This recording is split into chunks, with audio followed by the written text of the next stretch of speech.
Hello, and welcome to another forecast. We're going to be looking at the Sagittarius New Moon, and let me share my screen. I'm also going to draw a card for us today, but let's first go into the forecast and see the energy. There it is. And then we can take it from there. Wait a minute. Okay, sorry. While it's opening up, it's just taking a sec. So this lunation is happening on December the 20th, 2025.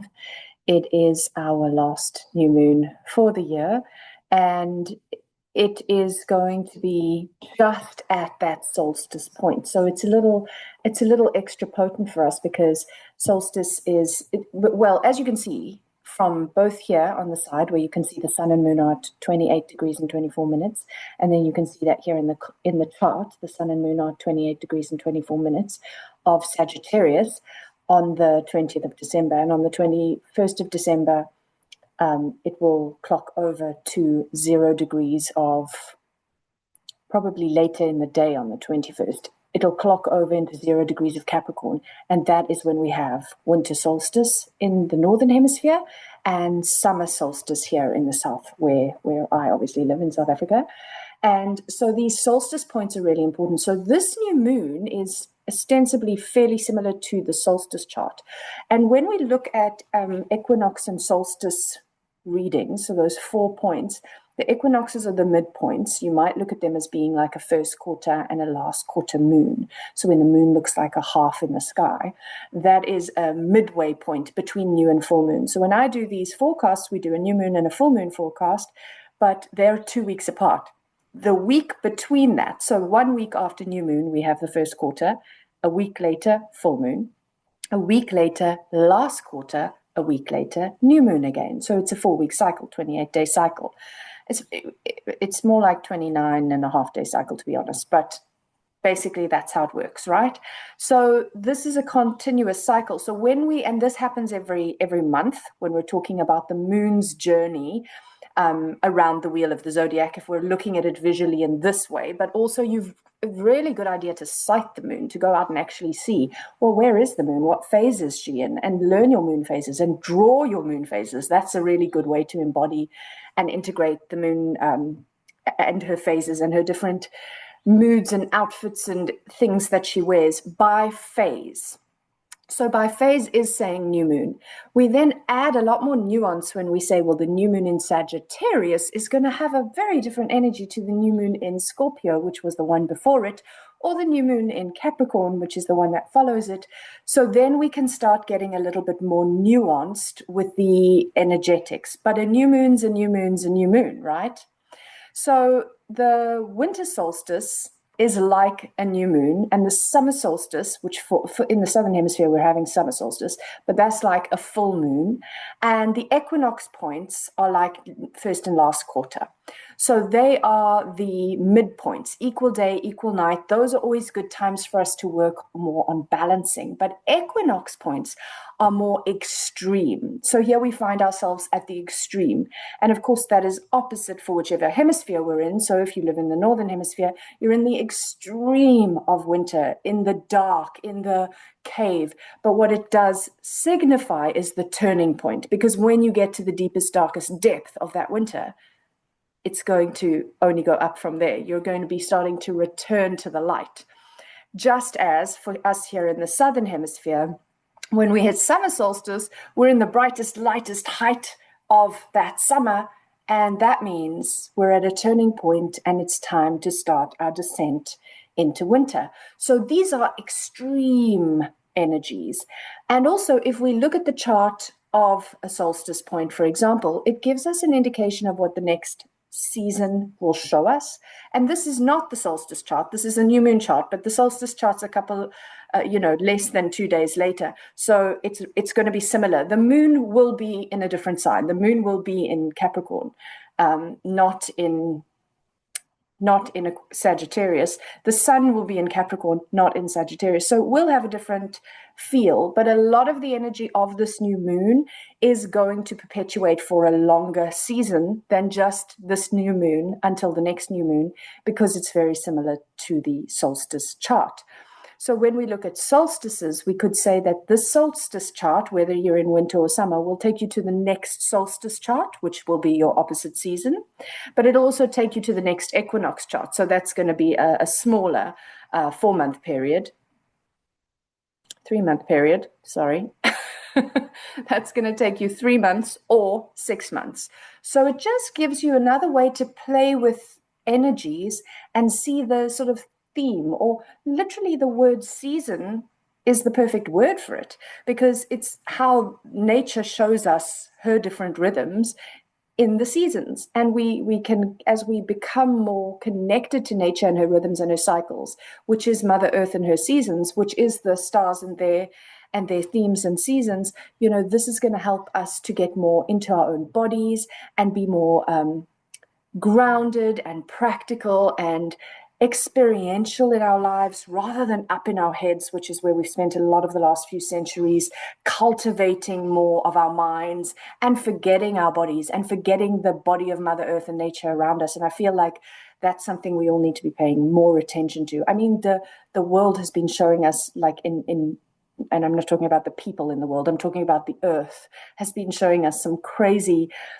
floods and fires and whatnot in the last years. And a lot of that has had to do with the journey of Uranus through Taurus. And at this particular new moon, it is, the tail end of Uranus's journey in Taurus. You can see here, he is retrograde. He dipped into Gemini. He's now come back into Taurus, and this is his last hurrah in Taurus. So while he's in Taurus, he will remind us, retrograde, rewords, he will remind us of things that were shocking and things that were jarring in terms of nature. He may remind us of things around our body, because Taurus is earth, Taurus is grounded, Taurus is body, Taurus is sensory experience and pleasure and taste, touch, smell. Where you've come, how you've maybe learned to appreciate the small pleasures, like a home-cooked meal, or cleaning up so things don't get smelly, or whatever it is. You're going to have a reiteration of that. But then when Uranus does go back into Gemini, we've already had a little hint of what that's like. It's very heady, it's very techy, it's very connective.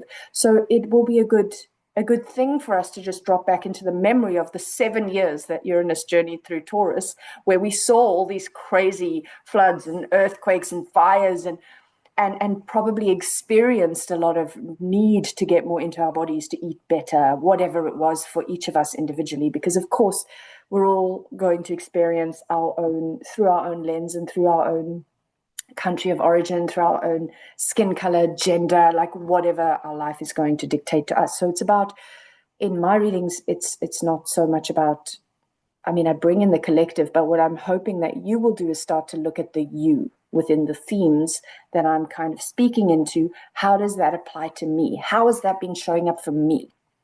Okay, on that note, I just want to say that, remembering that I set this chart up for South Africa, so you might not experience that this new moon is going to be happening in the sign of in the first house, or the second house actually, but that might not be the case where you live. So don't worry to look at like where in the pie wedges this is happening, which house.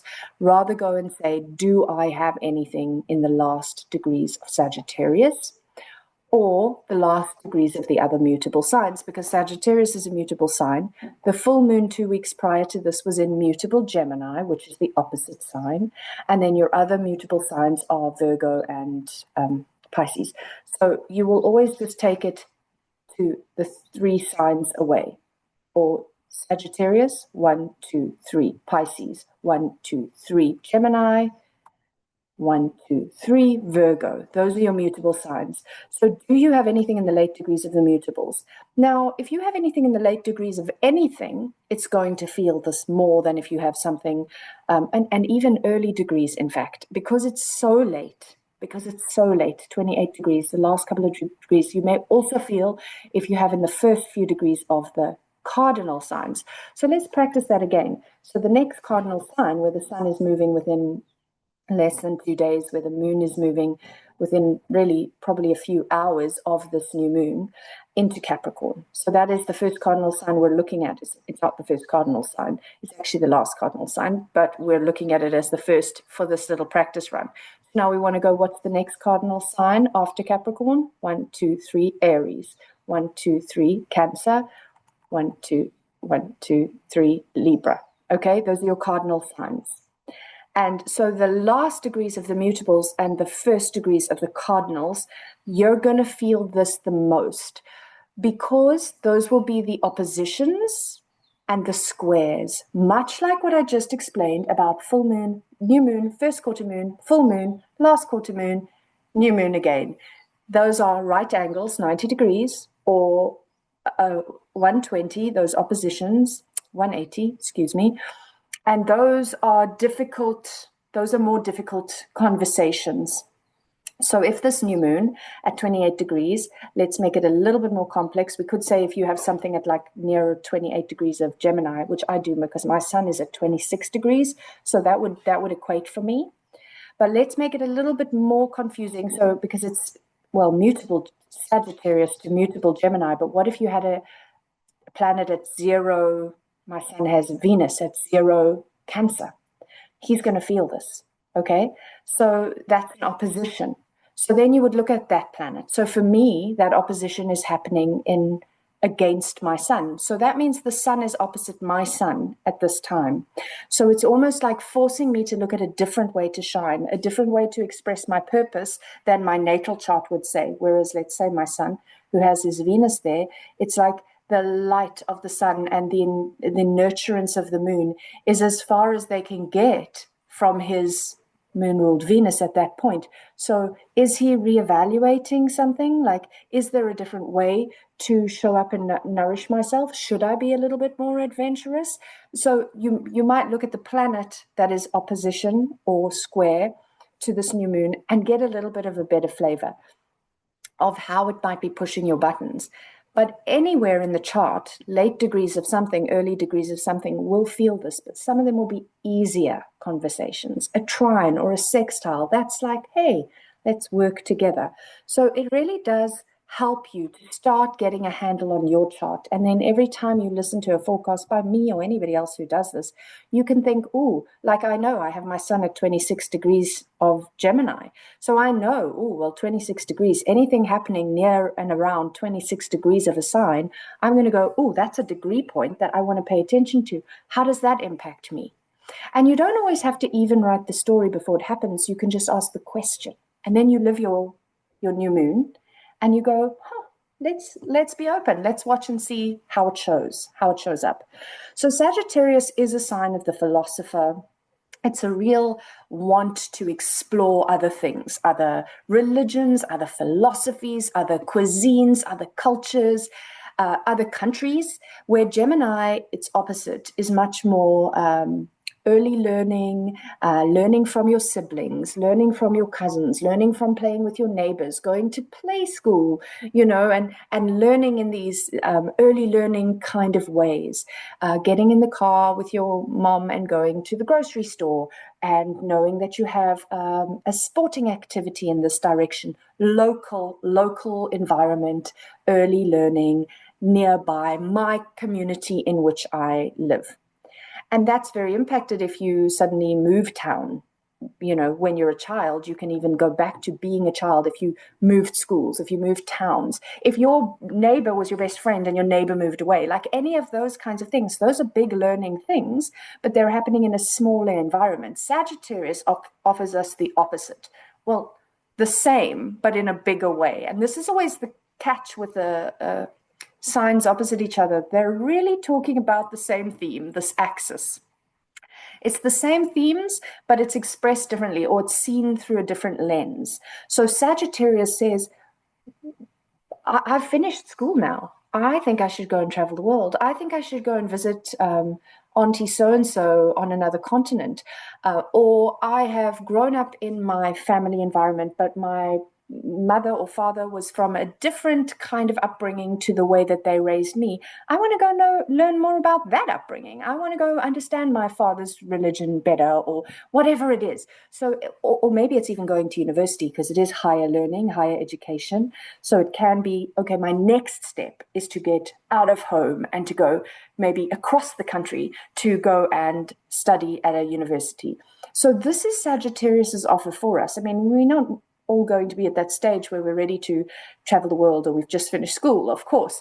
But where is that desire for freedom, for learning, for growth, for experience something outside of your belief systems and the way in which you were raised or have been living? Because obviously, I mean, I've not been living in the environment in which I was raised for many, many years now. And yet this is that opportunity to go, what's been happening in my life, in my like Gemini space? And I'm not saying that because I'm a Gemini. I'm saying like in terms of the smallness of my community, my day-to-day, etc. What's been happening in there? And am I feeling like itchy feet to stretch? And this is a very good energy for stretching. Venus is also quite close, within 4 degrees of this whole combination of energy here. So she's also bringing her, like, what do I really value? Like, let me reevaluate my belief systems and my devotional practices and all of that. And maybe I want to take this out of a different religion or culture to my own and incorporate it into my own, because I think it's such a beautiful philosophy. And I really love that. It really landed with me in my heart. How can I do that? So notice if these things are coming up. In the meantime, Mars is in Capricorn at this point, and Mars ironically loves being in Capricorn. I always think it ironic because that's Saturn's sign, Capricorn. Mars and Saturn, they really are very, very different in their operating system. Saturn is like the reins that hold Mars, the toddler, on like a harness, so Mars can't really get anywhere. But in this particular sign, it really works for Mars. It's like giving him a structure in which to break free almost. So let's say Saturn, the grandfather, gives Mars a big bag of blocks and is like, build. You can make this tower as big or as tall or as wide or as whatever. You go. So there's enough structure that the little Mars toddler energy can be like, yes, and just build, rather than, for example, saying, here's a bag of sweets and this sugar is going to make you crazy and you're going to be like unboundaried and wild. No, let me give you something kind of constructive, but you don't know that I've done that. I mean, how many times, if anybody's got children or worked with children, like where you know they don't realize that you are containing a situation. Let's paint. First, we'll put plastic down on the floor, and then we'll stay in these boundaries, and then you can get creative. So Mars, it is a good time for us to get things done, to have this motivation. And it's also in the early degrees of the sign, so it also forms that conjunction. It's a conjunction to this, but not quite a conjunction to Venus. Venus is a conjunction to the sun, moon, but not quite a conjunction to Mars. But they're kind of all connected because they're all holding hands. So if you did see them in the playground as children, sun and moon are like arms hooked, like right together, close. And then, one's holding a hand a little wider out to Venus and the other one's holding a hand a little wider out to Mars. They're all connected. And they're really working. And Mars and Venus are like the masculine, feminine energies. The one is go and do, and the other one is wait and receive. And then the other two energies are also, sun and moon are also these masculine, feminine, but more nurturing in a sense. And sun is like shine and be on purpose. And moon is like nourish and nurture and be present in your body. And so all of these energies across the two signs, across the sign that we're stepping into with that solstice point and Sagittarius, let us go and explore our horizons. Let us stretch. And then Capricorn, let us begin to build something new. So I feel like that's quite an important combination energy that's happening there. And then, of course, we are being reminded of Uranus's energy in Taurus saying, and what did you learn about being ungrounded? Because Uranus is like a lightning bolt, paradigm shift, shocking us into going like, oof, that is not comfortable. What do I do with that? So this is another important connection. Saturn and Neptune are in their last hurrah in Pisces. Same sort of dynamic as Uranus. They went into the sign ahead, which is Aries. They came back into Pisces, and they are now heading to the February. Oh gosh, I can't remember the date right off the top of my head. I want to say around Valentine's Day, but I could be wrong. Maybe it's 17th. Oh, anyway, it's around there in February, where the two of them will hold hands and jump over the threshold of death into rebirth, the end of Pisces, the last degree of Pisces into the first degree of Aries. And this is a really, really huge deal. And they have both, by this new moon, stationed direct. So they retrograded, went back into Pisces, and now they've stationed direct into their journey forward into Aries. So their momentum is now fully focused on this Aries point, which is the very first degree, 0 Aries, the very first degree of the very first sign of the zodiac. It's a very, very big, I mean, astrologers are talking about it everywhere. You've probably heard about it.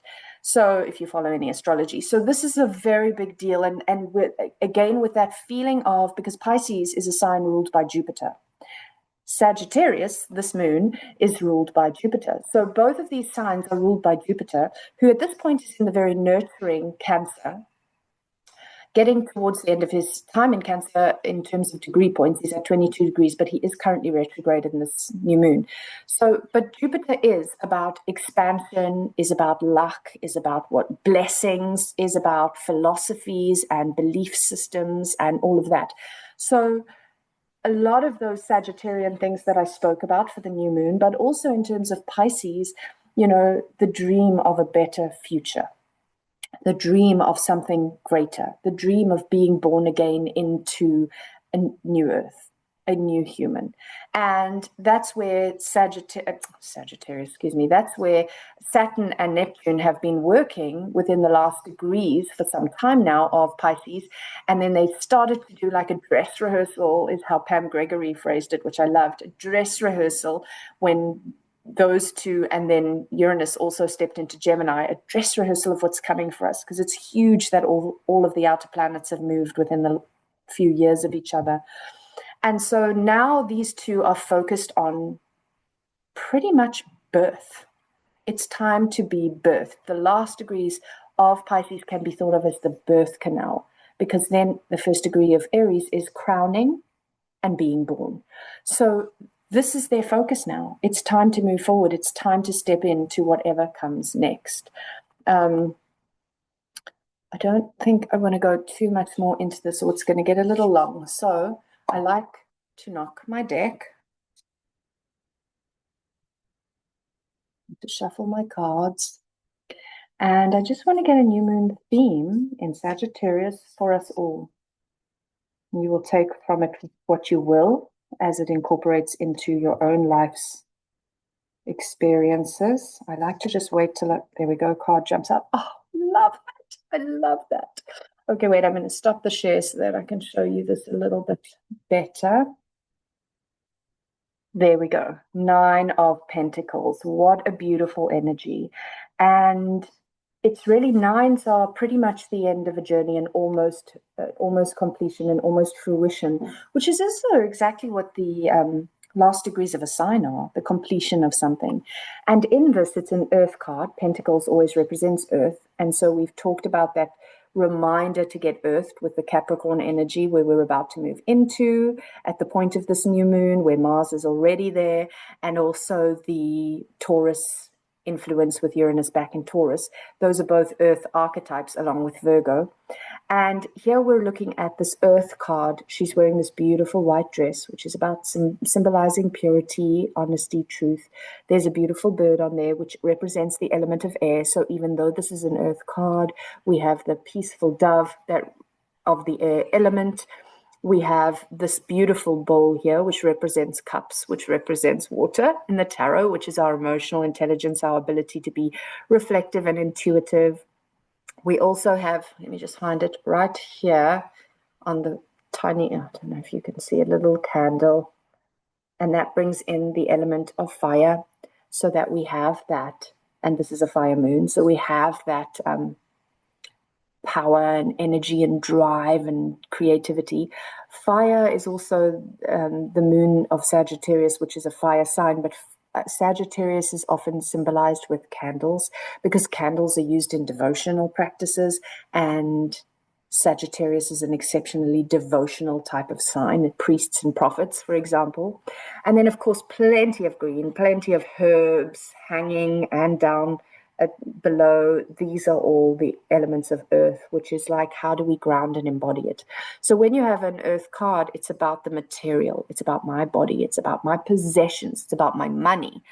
And when we are working with the 9, things are coming to fruition, things are being completed. It's a lovely energy for us to play with as we step into a solstice point, and then really experience this, like, step back. I'm in the depth now of winter, and that means I'm heading to summer. I'm moving towards the light. I'm in the darkest point of myself, and now I get to move back into the light. Or that's Northern Hemisphere, or I'm at the height. I am open, I'm exposed, I'm radiant, I am shining. This has been amazing, but I need to go back into the darkness now. I need to go back into the rest and reflect. And it's not going to happen overnight. It's slow, but it's time. And if you actually do watch the solstice points and you do realize, for me, I particularly notice this in the winter, because at winter solstice, you're like, oh, thank goodness, the days are going to get longer. That's amazing. And then you watch and you don't see anything happening at first. And you're like, well, are the days going to get longer? When are the days going to get longer? And then you realize it's gradual. So at the solstice point, it's the promise of the shift, but that doesn't mean you see it overnight. And I think this is also about seasons, process. We're not supposed to have things instant gratification, like, yay, I've reached winter solstice, that means summer's tomorrow. That's not how it works.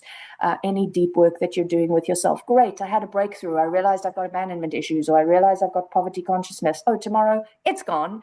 Unfortunately, that's not really how it works. We have to excavate, we have to break apart, we have to piece ourselves back together, we have to hit the same damn block again and again until it feels a little less triggering. And one day we go, I still recognize that. And I still experience it in subtle ways, but not with the same intensity that I once did. Okay, I'm going to stop. It's getting long, and I hope this has been helpful, and I'm sending you so much love, and I hope you've had a wonderful festive season and you dance your way through the solstice so that you can be ready for whatever comes next. Thank you for watching.